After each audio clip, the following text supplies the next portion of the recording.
And hello and welcome everyone. It is a funny situation not to see you there in the room because I only see my slides here and try to look in the camera. But it's a funny situation. But I hope you will enjoy the session. We have tried to put some interesting slides together for you and run you a little bit to what the carbon literacy training is about and also how it can be used for education, for research and for partnership, because there are lots of opportunities in it for you.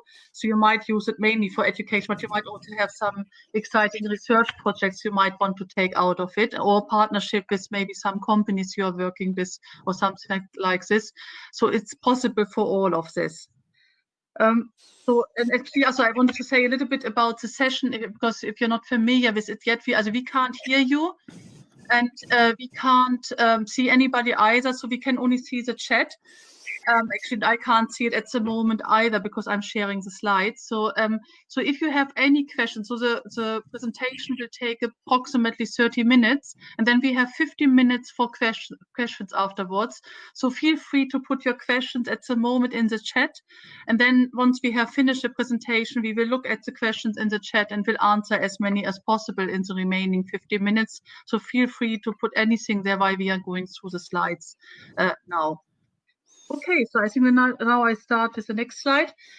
It is really important to, obviously, you would be expecting that carbon literacy training, it is about SDG 13, but it is not only about the SDG 13, it's about all the Sustainable Development Goals. And I think this is really, really important because people might think only of the negative effects we will have if we don't address the climate problems, so that we will maybe have later, not maybe, that we will have more, if we don't do anything, that we will have more hunger, we will have more poverty, we will have loads and loads and loads of problems in relation to all the SDGs if we don't do anything. However, if we actually address climate well, then we have also an impact on all the other SDGs. So for example, if we get, what has happened before in our, that it goes on without me doing anything. But it's actually climate action will also have a very, very positive effect on lots of other things. So for example, if we get agriculture into a better connection to the climate again, then we have actually more food, we will have less hunger, we will have less poverty and so on. So actually getting SDG 13 right will have a very, very positive effect on all the other SDGs. And in the carbon literacy training, we really try to look at these connections. We will, for example, have quite a lot on climate justice, which is actually looking at the different effects the climate change has already on different nations, and others some are more affected than others. So we will talk about these things also in the carbon literacy training. So it is touching on all the SDGs, I would say. So looking at this, I'll just run through the structure of the presentation that we're going to use. But before I do that, I just wanted to introduce this picture, and Petra's just talked about climate justice. And this is a really powerful picture that was commissioned by Seattle Pacific University. It was a collaborative piece done by one of their PhD students who is also a doctor in a Native American reservation in Arizona. And it was supposed to be a temporary installation, and that was put in about 6 or 7 years ago. But actually, it looks brand new. It looks as though it was just commissioned yesterday. And I think that there are quite a few lessons to be learned from that. I think we have to be tenacious in addressing climate change, and we also have to develop resilience. And I think that comes through really powerfully from that picture. So the way that we're going to structure our presentation today is we're going to talk about climate change mitigation and how business schools are addressing that, and how the carbon literacy training and the activities and the interactions between staff and students will actually support that. We're also going to introduce to you the virtual carbon literacy training that will be available for you in July. And we're going to talk to you a little bit about partnership in terms of we have gained this carbon literacy through partnership. We work with other people, and we want to extend those partnerships and provide you opportunities to share that with us. And finally, but not least, we're also going to talk to you about research opportunities that you can get involved in, because there's an awful lot of work to do in this area.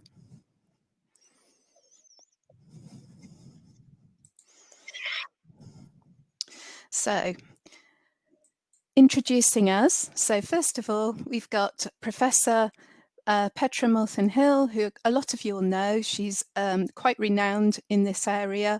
She's very passionate advocate in the responsible management education field, active in teaching, on the conference circuit, and in very much developing a good, strong research base. She's the editor of the Business Student's Guide to Sustainable Management.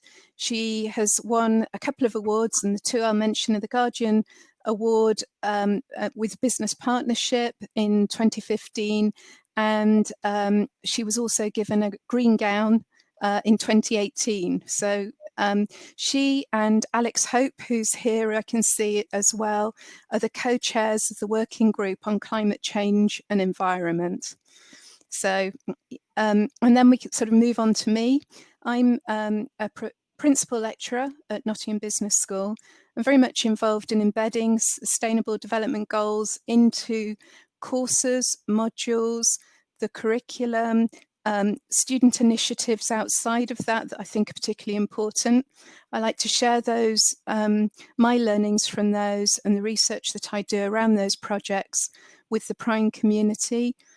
And yeah, and Petra and I together have been involved with the champions for 2 cycles. Nottingham Business School has been Prime Champions for 2 cycles, and we co-founded the carbon literacy training together.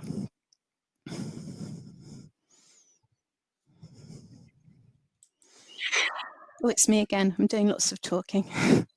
So this picture, those of you that will know, Lawrence Lowry, sort of a renowned UK artist.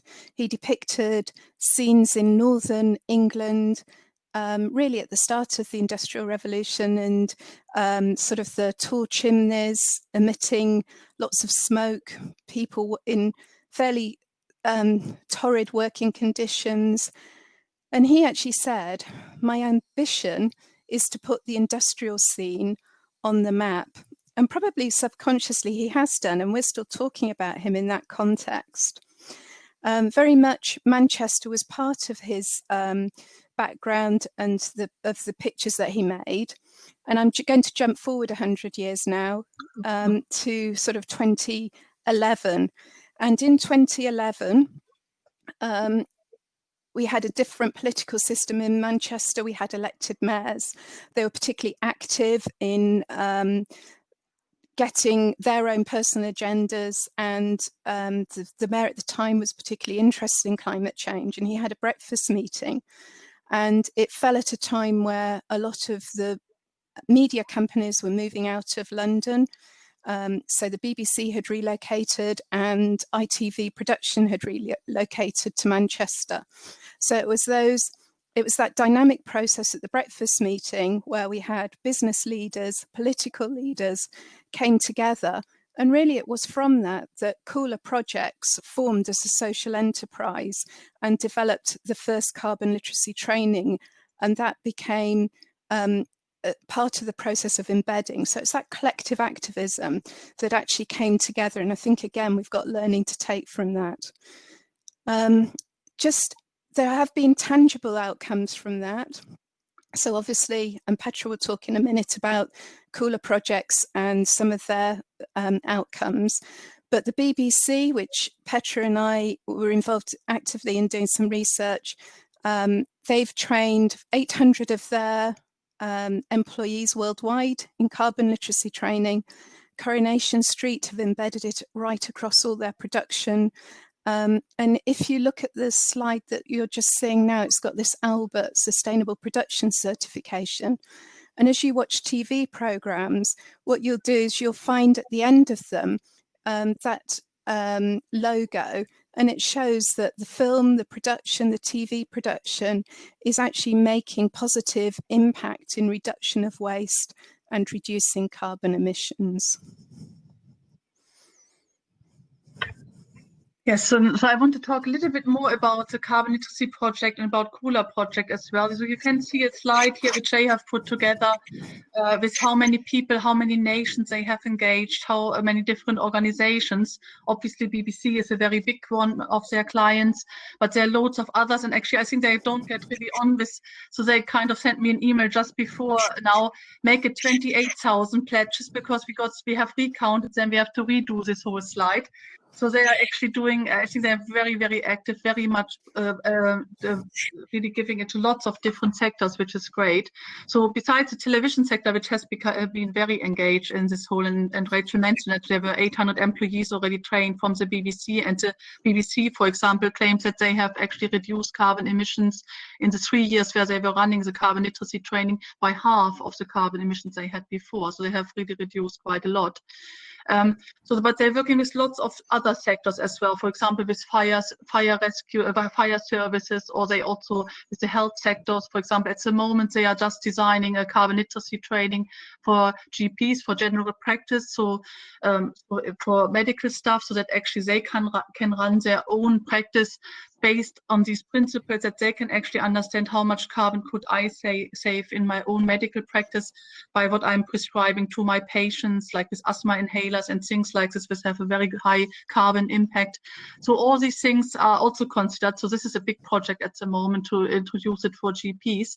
But they have loads of other. They have worked with local authorities, with the fashion industry, with lots of different. So I think it's also very interesting maybe for you to know that you can work with them directly to get somebody, for example, if you're a local authority or if you work with a local authority who's really focused on working with local authorities, because one of the philosophies for all the carbon literacy training is actually that it's really important that you are that it's peer-to-peer training. So for example, they would never tell me to actually say, okay, go to the BBC and tell the production managers there how to run carbon literacy training or how to carbon reductions in the production show in the BBC or so, because obviously I have no background whatsoever in television, so it wouldn't make sense and they wouldn't believe me when I would start to talk what they should do in their show. So what they do actually is that always the peers are trained to actually educate their peers. So for example, for the BBC, they are very good people who have actually done, were in the production before, were senior production managers, for example, and they are the ones who then teach their peers about how they can do the carbon literacy training and the greenhouse gas management within production. And the same for editorial. So they actually, for example, as someone who has actually edited a show, has written a show for television, would actually teach other or train other people who are in the editorial board of shows how to actually change the storyline in their shows. So it's always peer-to-peer. And obviously, Rachel and I are both academics, so we think we are qualified, hopefully, to be your peers, so that we actually, as academics, teach other academics. And this is what this carbon literacy training for business schools is about, how we have conceptualized that we as academics work with other academics and hopefully get other academics then to work with more academics. But it's not only the academics which are important in a business school. I think it's also the students who are very, very important. So you can see here on the picture quite a few students from Oikos International. So when we actually created the carbon literacy training, it was a joint project with Oikos International. So we had a lot of students from Oikos International from lots of different European countries joining us and who have designed this carbon literacy training. And on the picture, you can also see Dennis actually has been a production manager for television before, and he was helping us also with designing the training. Because when we started, we were quite inspired from research we had done with Coronation Street, which is ITV, it's one of the television channels, that we were actually quite inspired how they had done it and how they had done the training. But we were not allowed to actually use any of the material from the BBC or from ITV because it's all copyright issues, so we had to start it all again. But we were very fortunate that we had some money actually to hire Dan to help us, and Dan had been a production manager for this big soap opera Coronation Street, which is seen by 8 million here in the UK every night. So he was actually able to help us with designing the slides and so on, which really was fantastic. So hopefully, we hope that the carbonicity training which we offer to you if you want to join us in July is actually made quite interesting, has a bit of this why people are watching shows in the evening and in television, has a bit of this in it as well, kind of. So it's really very, very engaging at the same time. Yes, and then I would like to share this. I'm really sorry that somehow the slides move sometimes without touching me. Sorry that I was on the slide before, but you can see a little joke now. And I hope that this is, you might say, I don't know, I mean, obviously, I don't know who I have in the audience. I don't even see you. But you might actually think, oh, climate change, is this really urgent? Do we really need to do something about it now? Do we not have more urgent things to do? Do we have to think more on economic recovery now or whatever? So you might not actually think, okay, it's not the topic now. Even so, the scientists all tell us we should really get our act together and we should actually make the big changes in the next 10 years.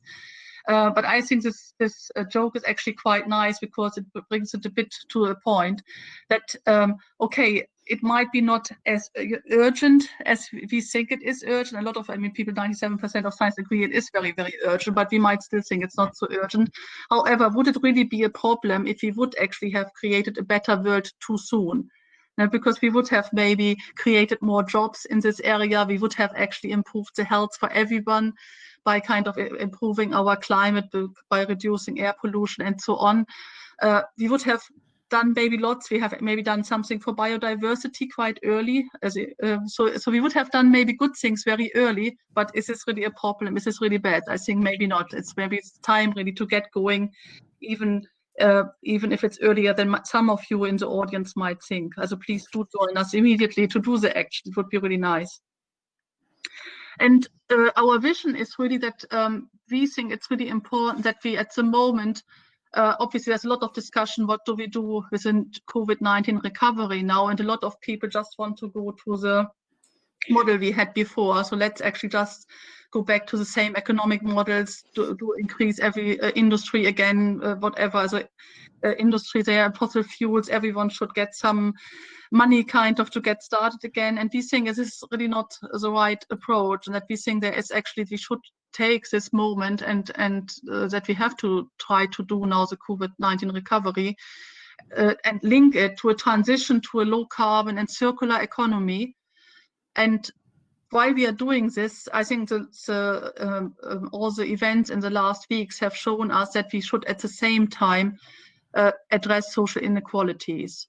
So we think that actually this is a time now that we don't go back to the same old stuff, but that we actually are all very, very creative, are very much forward looking and say, so how can we link all these things together? How can we link COVID-19 recovery with low carbon, with circular economy, and addressing the social inequality?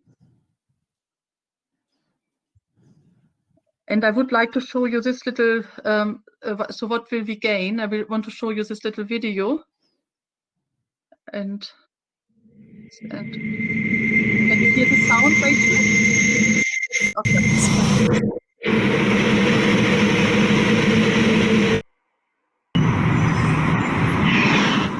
This is the actual rate we're adding greenhouse gas emissions to the atmosphere today. More than 1,000 tons a second. 1 million tons every 13 minutes. 112 million tons a day. You get the picture. We need to slow down if we want to keep our beautiful planet fit for everyone to live on and achieve the global goals. By 2020, we need to put our emissions into decline. We need to cut them in half by 2030 and by half again by 2040. So that by 2050, we're emitting less than the planet can easily reabsorb, which is what they call net zero emissions. Not only will this huge change ensure a happy planet, it will also bring health and prosperity for everyone. Let's accelerate climate action for all the global goals.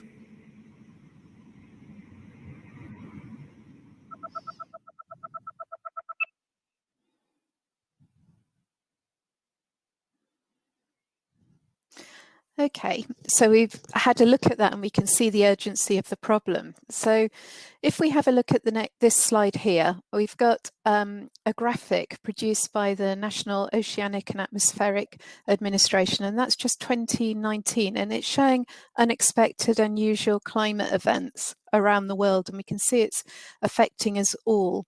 The UK Met Office and NASA have identified 2010 to 2019 as the hottest decade on records. So we know that the Earth's getting warmer, the rainfall patterns are changing, sea levels are increasing, and that's resulting in heat waves, floods, droughts, fires, all those sorts of things. So the climate's changing, we've got to respond. It's affecting business, society, ecosystems.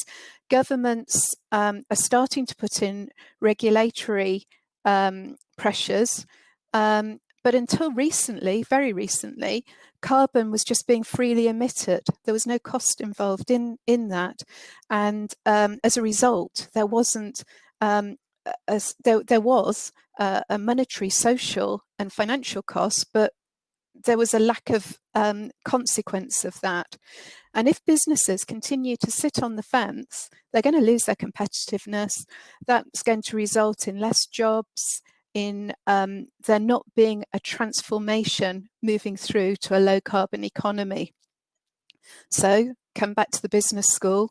Why is it that we need to be addressing it? Well, business schools, they're incubators, as has been mentioned earlier this afternoon. They're processes where we need to develop thought leaders.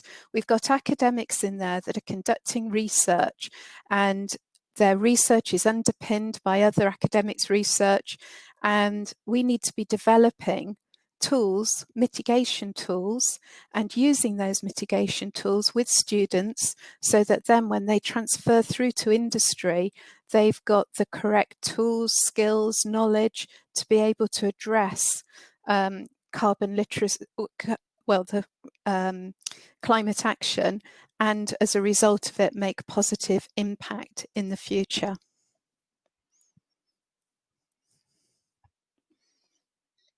Yeah, I think what we find a lot is actually more this picture, that people try to pretend there is no problem. So people kind of say, okay, if I don't see it, maybe it's going away, and I can, when I get my head out of the sand, it actually has passed away. But this is unfortunately not the case. So I think we all need to actually start to take the head out of the sand and look at it, and then try to find out what are the best solutions.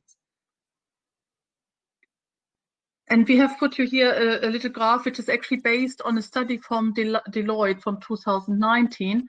And according to the study, less than 20% have the targets that would meet the Paris Agreement targets. So less of 20%.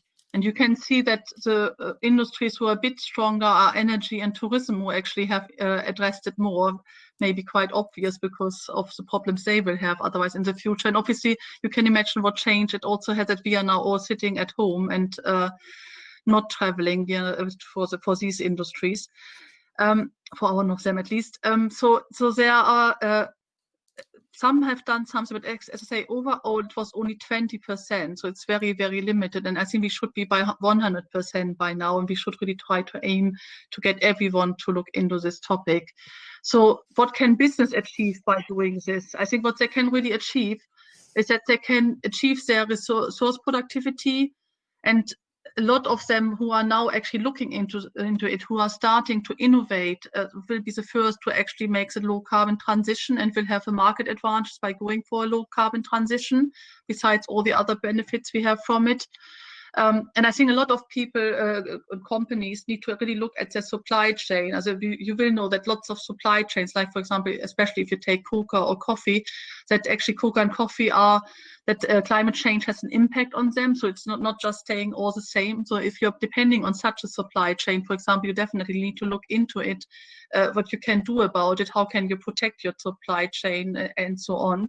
And you might actually then also realize you need to do something against climate change so that you actually keep your supply chain. And in addition, for example, for some supply chains, especially for some like cooker and things like this, you might even be able to actually help to reduce carbon emissions by using, for example, the soil as a carbon sink. So you can actually make a different agricultural method, and this way you can actually help that actually more carbon is taken out of the earth and put back into the soil. And we will talk about these things in our carbon literacy training to give you ideas which might have been not the most obvious one which you have in mind, but which gives you more ideas what companies can really do. And some like who are depending on these kind of things can really make a big change in this regard and can help to reduce the carbon emissions by taking something out of the atmosphere, in addition to obviously all the measurements we can take to not put so much in the first place. So and I think a lot of companies need to really look at the financial risk they are having with it. I know that a lot of investment companies are now much more looking at what are we going to do in the future. And I was here last year, was at a conference with investment bankers, and actually one of the key speakers did open with quite a strong quote, I thought, because he was saying actually there is no pension on a dead planet. And I thought this was actually quite strong coming from a CEO, actually was a CEO in the investment banking sector, kind of. It was quite a strong statement, and I think, but a very true one. So we kind of can't just pretend there's nothing happening and save for our pension and let everything else go to bits, kind of. So because, as he said, there is no pension on a dead planet. So I think this is really, and this is only one of the many financial risks. So I think we need to look into this, but obviously as an investment sector in itself is changing, and I think they are considering it more and more, and they might not want to invest in certain companies in the future anymore because of the financial risk as well, because you don't get returns anymore, because more and more people realize that they don't want to do business with these companies. So this is a big thing as well. And I think therefore it is really to look at competitiveness at new markets and to really change, like I said before, to look at the COVID recovery at the same time to have it a low carbon transition and a transition to a circular economy at the same time. And we in business schools, obviously, we need to actually help our graduates, but also maybe in executive education directly. We work with leaders in business and so on, and with other employees, maybe in some programs, so that they actually understand all these issues and that they understand what are the high impact climate solutions. Because obviously people often go for the easy ones they have somehow heard in the media or something, but what the carbon literacy training does is really to give people a bit more of a deeper understanding so that they can really choose from all the different options you can take, the one which has the highest impact.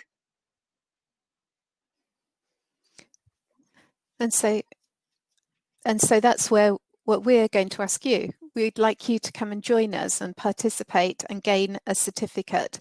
So we're going to be running, Petra, myself, and Alex is also going to be helping a virtual carbon literacy certification. And emails will come through to you from Prime, but we're going to run them in July on Mondays. It's going to be UK time 4 till 6, New York, that would be 12 till 2. And if you attend each of the 4 sessions and get involved, they're very interactive sessions. We'll be doing activities, exercises with you. Then you can gain a full certification. And on the slide here, you'll see the 4 areas that we look at. Broadly, we look at future scenarios, we look at the climate science and give people an understanding so that they can respond to skeptics or specific questions. We get people to consider their carbon calculation and even the carbon calculation within industries, as Petra's just referred to earlier. And then at the end, we talk about different mitigation approaches and very much a systems approach to that because of the complexity of it. And we try to get you to think from specific disciplinary areas how that can work. So we'd really like you to join. And it's very much, as we'll mention, and well, as Petra has already mentioned, peer-to-peer training, and we'll pick up on that again later.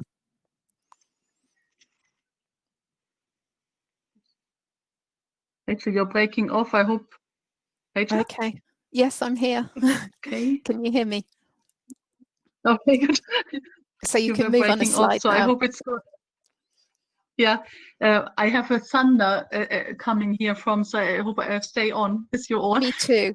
So Petra's one side of Nottingham and I'm the other, and I can hear thunder too. So we are sharing the thunder. Hopefully we are not both gone in a moment. So yeah. Anyway, we better get on, Petra, because we've been half an hour, so we must rattle through these last few slides. And I will talk you very fast through this slide, because I think it's mainly telling you that what we are focusing, you will get enough understanding of this climate science behind it to understand the high impact solutions. Because we think it's really important that when you discuss with your students, you understand the science behind it, that you can really make a good reasoning why this what you're trying to teach them, to suggest to them, has actually high impact. But the focus is really on the high impact solutions.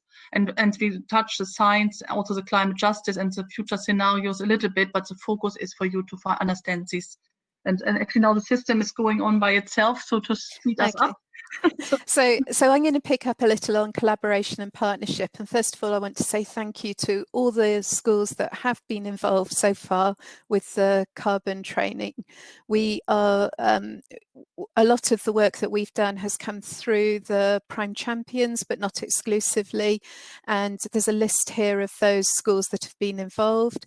So far, we think that we've trained approximately 130 academics at 30 business schools around the world. Excuse me, at 30 business schools around the world. And what we try to do is to make adaptations a little. We've taken on board the carbon literacy from the television sector, the media sector, and we've adapted it to business schools. And within that, we're making specific adaptations. So two that we want to mention, Copenhagen Business School have made an excellent adaptation of the accounting, and that's again available for everyone to use. And another adaptation that we've made at the Nottingham Business School is for SMEs. So we're looking for people to join us and work in particular areas with other groups of academics. So on marketing, on operations, on HRM, economics. So if you have a particular area, it's not exclusive to the list that we've put there, then please come forward. Or it could be sector-based, and the examples that we've put there are fashion or food. So we'd really like you to come forward and work with us on those things. Yeah, and we mentioned before that there's also research and publication. So we would also encourage academics to get in contact if they want to do research related to this. Obviously, it's mainly either you want to join us, but or otherwise just tell us about that we know about and maybe can later promote it and integrate in the carbon literacy training. So we think there's two areas for research. One is really to develop climate change mitigation tools in every discipline, because as we said before, it's not fully developed. We don't have enough in carbon accounting. We don't have enough with regards to economics, investment, and so on. So there's a lot of need to develop really the mitigation tools and to base these on really good research, underpinned by really good research. So if you're interested in this area, please let us know, keep us informed what you're planning to do. And we are happy to help as well if you want to look for partners in this. The other side, obviously, for the research is any pedagogic research around the carbon literacy training, because it could be that you want to look at awareness changes and awareness in behavior, changes in behavior, perceptions, and so on. And we are happy to, again, we have a few projects already started. We can either join you with something, or we could just that you keep us informed, and we could also help maybe with data. We have put two of our own publications there. One is really about the television industry. So if you're interested, it's on the left-hand side in the Journal of Business Ethics, Lights Off, Spot On. So if you want to look at this afterwards. And then on the other side, on the right-hand side, we have published a paper, an article in the ASCSB magazine BizEd. It's rewriting the story of climate change, and it's a bit more about the carbon literacy training, which we have introduced to you today. So if you want to read a bit up about it, please feel free. I mean, I think the slides get shared with you afterwards. So if you want to have a look there, please do so.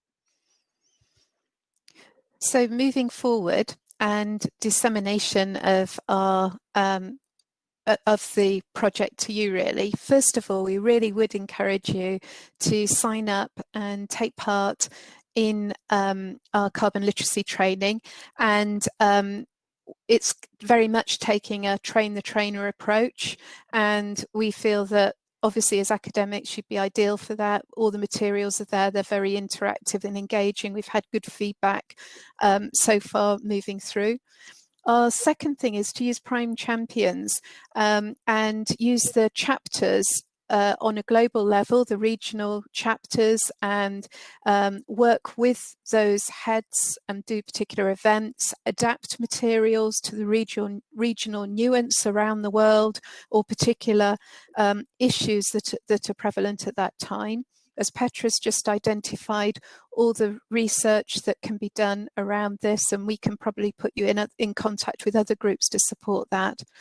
And then we've referred at the beginning to the working group, the Prime Working Group on Climate Change and the Environment, and we've put the website, which we're updating very frequently at the moment, and you'll find there that you've got lots of events that you can link into. Some of the materials we'll be downloading other parts of the carbon literacy, so it's a really good way to keep up to date with what we're doing. Yeah, and so if you memorize this for after the session, if you want to have a look, it's unprimeclimate.org. Hopefully you can memorize this. Thank you very much. So, yeah, because we're now at the end, any questions? So I would like to see now what you have put in the chat. So I will stop sharing my slides, so they will disappear now, so that I can also see what you have put in the chat. And yeah, we will start to answer your questions in a moment.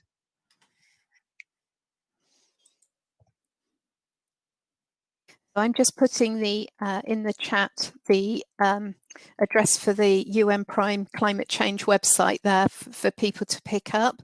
I can see there's some interest, Petra, in taking the carbon literacy training. Karen, who's done the training, she said thanks and she can recommend the training. Earlier I'd seen Linda Weddingley, I think it was, and she's interested in compliance. I've lost it now, but she was sort of interested in maybe doing an adaptation. So yeah, here it is, compliance sector or corporate council. So more from a legal, environmental perspective. Okay, I just see two questions which I can answer here. So please do go to our website. You can join our website on our website to become member of the Prime Working Group on Climate Change, or you can just inform yourselves about everything that is going on. If you want to join something directly, so I see, Alicia, you have actually asked about business ethics research. Please just send one of us an email afterwards so that you can contact. Also, you get our emails are in the slides, so you will get the slides and you can find our emails there as well. And then Caroline has actually asked for whether it can be done on a different date. We are quite happy to do more dates in the next academic year. So if you want to just send us again an email, say you would be interested, and then we will start to actually offer trainings from September onwards as well for the next academic year. And even if you wanted to do informal carbon literacy training within your schools and you haven't got the time to complete everything, we could spend a little bit of time with you explaining a shortened version and provide some materials. So we'll work with people to help and support that. Yeah, and Alex has just said that there is a join now button on the website. So, so it is hopefully pretty straightforward when you go to the website, just click on join now and then you can, and we have already put some materials there. So if you want to actually after this session, you feel, oh, I really would like to know more about it. I might want to already learn something about climate change, carbon literacy training. There are some things there which you might find interesting.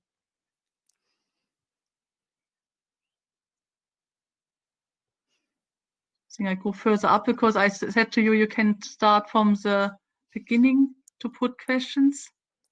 I didn't see any at an earlier stage, Okay. but you might pick some out.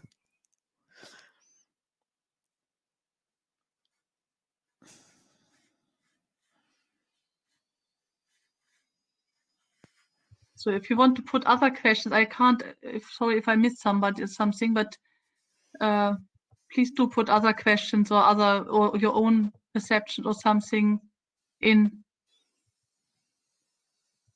You're all very nice to us. So not so many questions. Were really nice. Thanks for all the nice comments. Yeah. And if there's anyone in the call who has already done it in a face-to-face version, I'm quite happy to talk you through, or Rachel maybe as well, to talk you through the virtual version, because you might not want to do the full training again because you have done it as a face-to-face version, but you might want to have a bit of an introduction to the virtual training so that you know what you're actually doing at the moment if you want to do it in the next time, and we are all still grounded kind of and can't do it face-to-face. And maybe some people might decide, okay, they have changed now anyway and want to do much more training online, because obviously it has its opportunities that we can now do it online and can run sessions in the UK for the whole world kind of, depending on the time. We've got a question there, Petra. So can you give a bit more detailed example of how this was implemented in a particular sector or company?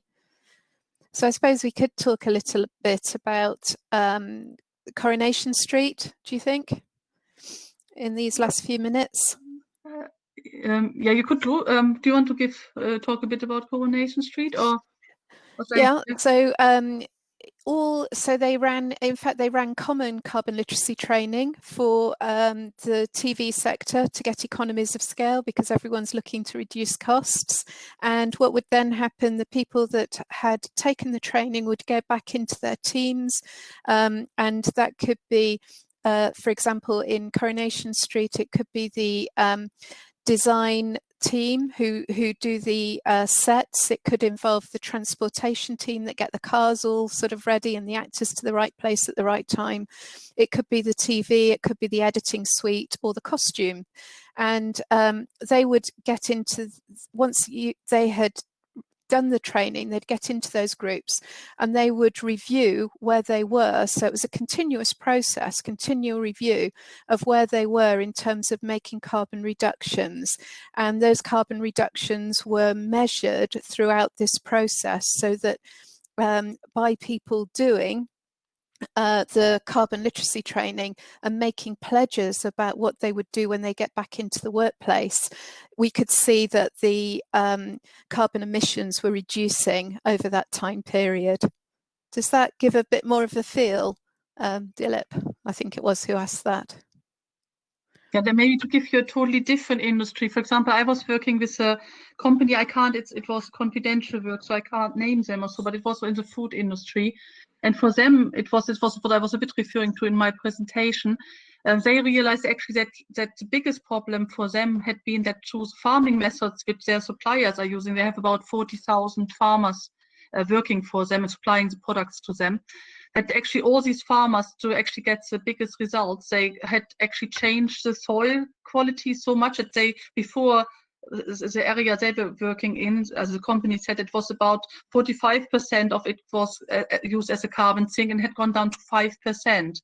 So what they actually were doing with all these 40,000 suppliers was requesting for anyone who going forward who wants to stay a supplier for them, that they have to change the farming method. And they had actually developed, as they have developed now, a design training program for them, for these farmers, how to change the farming method around this product, so that they actually get the carbon back into the soil, so that actually they can take our carbon emissions out of the atmosphere. So this would be a different example to the television industry, quite a different example, obviously, than to a production show. Someone had just asked, is there a limit to the number of people? And actually, we don't know the answer to that, if I'm very honest to you, because we're going to be using some of Prime's sort of platforms to support that. But if we find that there are more people than we can manage and give a reasonable experience to doing the interactive sessions that we want to do, then we'll just put additional sessions on. Yeah. But we hope we can run it with a lot of people, so we hope that this is possible, no? Yeah, definitely. It's better when you have different groups of people working together. It works better. We have a lot of group work as well, so we even even if it's a big group, we want to break everyone out into groups of 4 or 5. So I think it hopefully it has worked with smaller groups so far. So hopefully you will be able to actually, even so it is a very big training, you might still have 4 people you're working quite closely with, so which hopefully will work.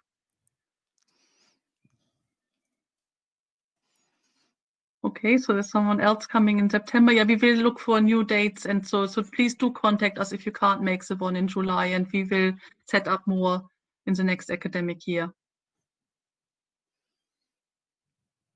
Okay, is there any other question? Yeah. Are we about on time? I'm not sure quite what time. It's about, it's 26 minutes past the hour. Yeah, and I don't know if people are called back or have to go back. I say it looks like the stage. From Brazil, okay. Okay, at the logo. Okay, so yeah, yes, we are doing. So for the, I'm just seeing one other question here. Literacy training for the Prime conference in October. Actually, it is still planned. I think it will be more virtual. I assume it will be virtual because I can't see us really traveling at this time yet. So I think it will be a virtual offer in October as well. But we have to obviously talk with the conference organizers in more detail how they want to run it. At the moment, it is still planned as a face-to-face session on the Sunday, I know. And so that you can get the full training on the Sunday before the event starts. But as I say, I don't think that we will be able to travel. So hopefully you can. And also, even if we could travel, I think we would like to run it virtual anyway, that people can join us from all over the world who might not be able to come there, no? So Christian, you'll have to use your powers, but we're happy to support. Oh, actually, Livia is already saying we have the content virtual altogether. Okay, yeah. So there, this is great. So then, so this is the answer here. It's nice that we have an organizer here with us. Thank you, Olivia. Okay, so yeah, this is also obviously an option that you can come in October then. So, but please, if some could join us in July as well, would be nice. Yeah. Okay, yeah, then thanks very much for joining us, and yeah, see you maybe throughout the conference and other sessions, and maybe we can have a chat at some point. Thank you very much. Yeah, okay, thank you. Okay, bye then. Bye.